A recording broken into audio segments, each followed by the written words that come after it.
Bismillahirrahmanirrahim. We are starting our second lecture of project management. और last हमने जो and किया था लेक्चर के ऊपर that was with the definition of a project. हमने कहा था project is a temporary Endeavour which has a definite start and a definite end, create a unique product or service as a result. So हमने ये बात की थी कि modern project management जो है मैनहट्टन प्रोजेक्ट से उसको बूम मिला. It's early days project management was used mainly by large complex projects, और जैसे जैसे टूल्स एंड टेक्निक्स डेवलप होती गई यूज़ ऑफ प्रोजेक्ट मैनेजमेंट भी आपको ज़्यादा होता हुआ नज़र आने लग पड़ा. We already talked about major characteristics of a project. There are three major prime objectives: time, cost and performance. उसी तरह से अगर हम major characteristics of a project की बात करते हैं तो there are three major characteristics of a project. First one is that every project is of unique nature. Just take example, अगर हम कोई building construct कर रहे हैं, that is building A and then building B. Building A और B की shape एक जैसी है but still they are unique because A की कंस्ट्रक्शन का टाइम जो है वो अलग था, बी का अलग था. उसके लिए जो रिसोर्सेज यूज़ हुए वो अलग हो सकते हैं, उसके लिए जो मैन पावर यूज़ हुई वो अलग हो सकती है, और उसकी जो ओनरशिप है वो अलग हो सकती है. सो ईच प्रोजेक्ट वेदर वो सिमिलर नेचर के भी हों but they are unique in its nature. Clear होगी बात. सेकंड जो बात हमें नज़र आती है that is the one time occurrence. Project has happened once like a building, और फिर उसी जैसी दोबारा बिल्डिंग बनाना भी इट हैज़ हैपन्ड वंस. और third thing is it has a finite duration. Means this is the start of the project, this is how project proceeds, and this is how project ends. So it will have a definite start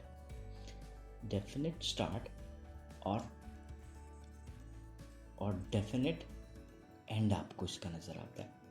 so limited time period के लिए होता है. That can last, जैसे हमने last discuss किया था कि projects are small, projects are large.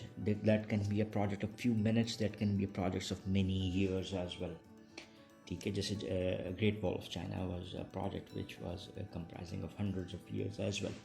सो ये मेजर करेक्टरिस्टिक्स आपको नज़र आते हैं. There are other characteristics as well जो कि हमें किसी भी प्रोजेक्ट के हवाले से नज़र आते हैं, और वो क्या हो सकते हैं कि हम इंटरडिपेंडेंसीज़ रखते हैं प्रोजेक्ट्स में. What are these interdependencies? Interdependency क्या है कि if they are three sections of a project, A, B or C, A is dependent upon B, B is dependent upon C, and C might be dependent upon A. So project में planning वाले execution के साथ, budgeting वालों के साथ, time performance वालों के साथ, so आपको क्या नज़र आता है कि there might be interdependencies of project. Second एक जो आपको characteristic अदर एसेंस में नज़र आता है वो है लिमिटेड रिसोर्सेज. हमारे पास all those things which are required कि हम जो इनपुट है उसको आउटपुट में ट्रांसफॉर्म कर सकें. So these are called as resources. ये ह्यूमन भी हो सकते हैं, इक्विपमेंट, मशीनरी, फाइनेंसेस. सो इसके साथ ये नज़र आती है कि resources are scarce. So limited resources हमारे पास नज़र आते हैं किसी भी प्रोजेक्ट में. And then conflict. किसी भी प्रोजेक्ट में कन्फ्लिक्ट आपको नज़र आएंगे. हमने तीन प्राइम ऑब्जेक्टिव्स की बात की थी किसी भी प्रोजेक्ट की: time, cost, performance. Just take an example. अगर आपका टाइम शॉर्ट हो रहा है, ठीक है, आपका है कि विद इन टाइम कंप्लीट हो, कॉस्ट आपकी क्या हो सकती है, ऊपर जा सकती है. You have to make a compromise upon performance. So there is a conflict in the project objectives. Then resources के हवाले से conflicts हो सकते हैं, human resources के हवाले से आपको conflicts नज़र आते हैं. So as a whole अगर हम बात करें तो every project has certain conflicts. Then हमारे पास different types आ जाती हैं projects के हवाले से जो projects कहलाती हैं. हमें यहाँ पर देखना ये है कि what are the projects, और हमने कहा था projects are temporary endeavors which a definite start and definite end. There is a difference between project and operations. project जिनसे हैं वो जैसे अभी हमने बात की थी कि वो यूनिक होते हैं, वन टाइम अकरेंस होती है, फाइनाइट ड्यूरेशन होती है। उसी तरह से ऑपरेशंस की अगर हम बात करें तो ये ऑनगोइंग होते हैं।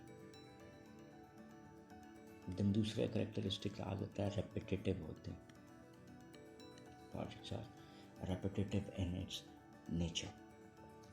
Products can operations are repetitive in its nature. So there is a difference. So routine tasks उनसे हैं मोस्टली किसके अंदर आ जाते हैं, that is operations. The production of weekly reports, delivery of mail, जैसे construction of cars, building of cars, ये क्या चीज़ें आ गई हैं, ये हमारे पास operations है. But designing a new car is a project. But जैसे ही project complete हुआ, it was delivered to operations, और वो एक डे टू डे एक्टिविटी होगी. फिर आपको कई ऐसे प्रोडक्ट्स नज़र आते हैं जो कि हमारी जो बेसिक डेफिनेशन है उसको मीट नहीं करते. सो वो अगर डेफिनेशन को मीट नहीं करते तो वो किस में कंसिडर होते हैं, they are considered in cosy products.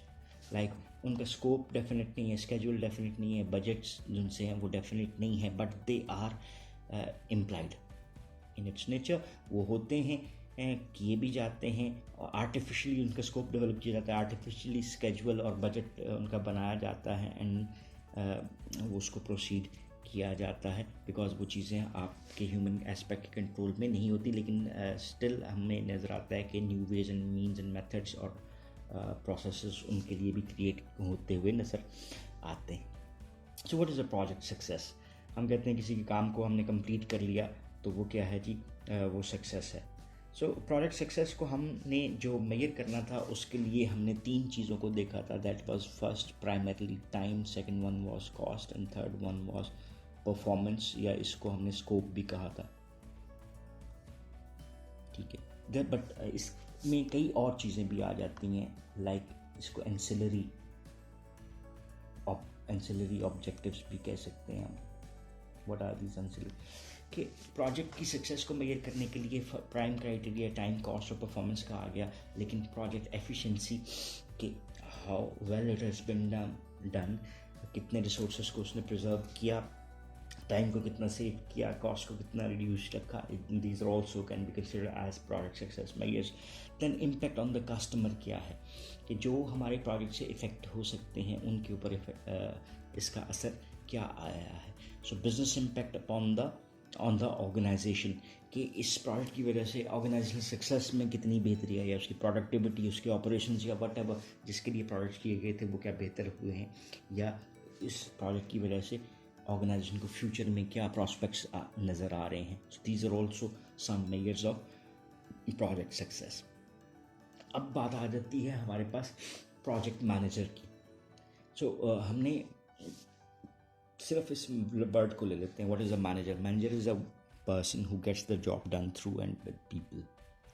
अब इसके साथ प्रोजेक्ट को ऐड कर देते हैं. It's temporary and about definite start, definite end है. So project manager is a person who manages the project. So he is the key individual on a project. He is also considered as like a mini CEO. Like if this is the organization, और उस organisation का ये CEO काम कर रहा है, और नीचे ये PM प्रोजेक्ट मैनेजर बैठा है जिसके अंडर बाकी सारे का सारा प्रोजेक्ट रन हो रहा है, and these are other functions of the organization. So he is has a whole responsible for this project success or failure. So this is where it is called, he can also be considered as a mini CEO of the project. So why to go for project management? So main purpose of initiating a project is to accomplish some goals. जो भी हमने organisation के लिए बनाए होते हैं उन goals को अचीव करने के लिए प्रोजेक्ट को परफॉर्म किया जाता है. और why it has been done? Because likelihood of accomplishing that goal might increase with introduction of project management. So एक और एस्पेक्ट जो नज़र आता है कि project management gives us someone.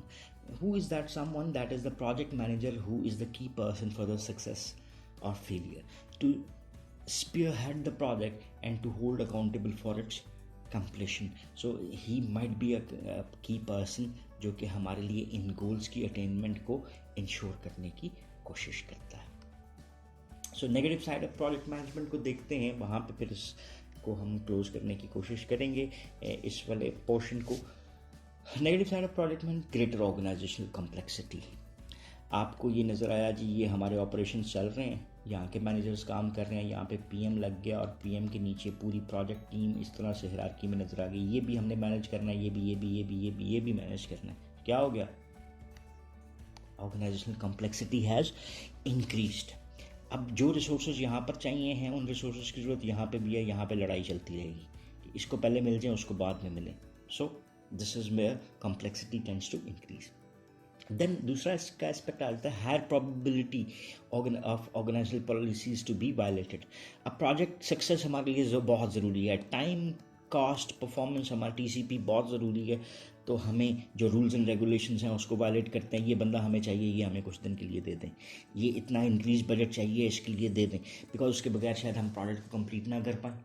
सो क्या हुआ, जो रूल्स रेगुलेशंस पॉलिसीज़ और प्रोसीजर्स थे उनको हमें कहीं ना कहीं वायलेट करना पड़ा और उन एक्टिविटीज़ को परफॉर्म करना पड़ा। Says managers can not accomplish the desired outcome. So at times ये भी कहा जाता है कि जो मैनेजर्स जिनसे हैं वो अपनी डिज़ायर्ड आउटकम्स को नहीं कंप्लीट कर पाते। सो ये नेगेटिव आउटकम प्रोजेक्ट फेलियर की सूरत में भी आ सकता है। And every project has certain conflicts. So वो कॉन्फ्लिक्ट्स जिनसे हैं वो ह्यूमन एस्पेक्ट्स के हो सकते हैं, वो आपको रिसोर्सेज के एस्पेक्ट्स के नज़र आ सकते हैं, पॉलिसीज़ रूल्स एंड रेगुलेशन की वायलेशन की सूरत में नज़र आते हैं। So each project might be having all these things.